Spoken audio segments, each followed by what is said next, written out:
Bipartisanship is brewing. Yippee. Senate Majority Leader Mitch McConnell and Minority Leader Chuck Schumer are allegedly working together on a short-term budget deal in conjunction with the House version that will only fund the government through March 23rd, working off of that House template, which will likely be more extreme. Oh, I'm sorry, this deal would fund most of the government through March 23rd.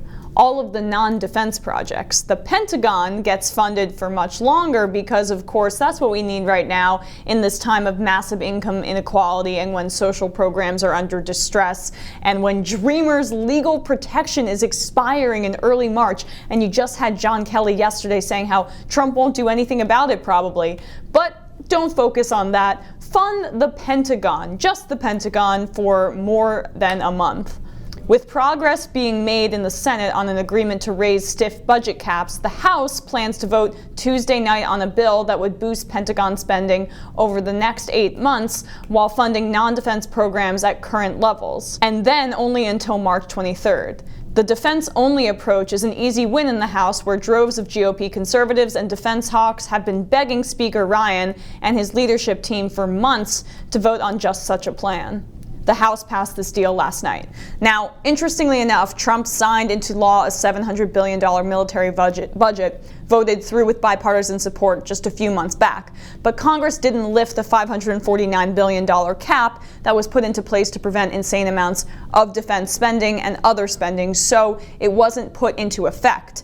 Now, the House bill increases the Pentagon funding to $584 billion, which is over that cap, so it could be watered down in the Senate, but not by much.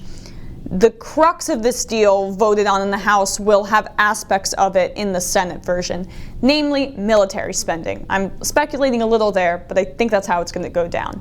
Now, that's a massive number for the increase, but what really gets me is the amount of money within their large budget that the Pentagon lost, according to an excellent report by Politico.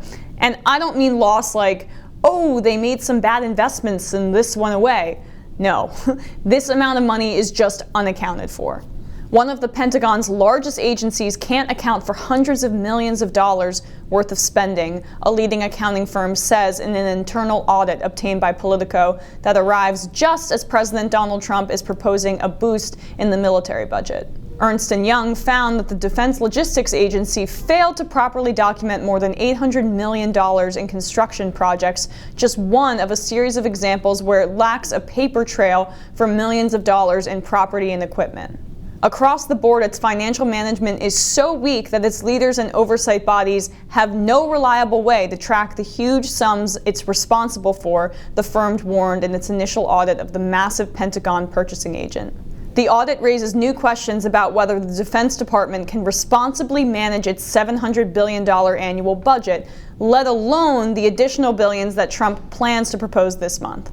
The department has never undergone a full audit despite a congressional mandate, and to some lawmakers, the messy state of the Defense Logistics Agency's books indicates one may never even be possible. Now, may I remind you, I don't think you need reminding, but the Republicans who are voting to increase the Pentagon budget are the same ones who cry fiscal responsibility all the time. The DLA serves as the Walmart of the military, with 25,000 employees who process roughly 100,000 orders a day on behalf of the Army, Navy, Air Force, Marine Corps, and a host of other federal agencies for everything from poultry to pharmaceuticals, precious metals, and aircraft parts.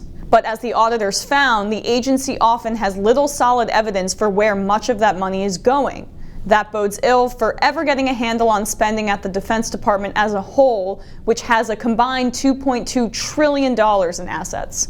When Republicans talk about inefficiency in government, bureaucracy, and all of that, this is it. But they are never talking about these kinds of stuff. They're talking about programs that may be inefficient in some ways, but they help the poor and the average American, like Medicare, Medicaid, and Social Security. And all of those programs have wide support from Americans. 74% of Americans have a favorable opinion of Medicaid. In a different poll, 83% of Americans say Social Security is important, 77% say the same for Medicare. There aren't really polls about the Pentagon specifically, but about the actions of the Pentagon. The Nation found that 86.4% of those surveyed feel the American military should only be used as a last resort. The wars in Iraq and Afghanistan too, not super popular either. So why are we focusing on funding an inefficient, badly run, terrible agency that's actions no one likes? Right. The military-industrial complex.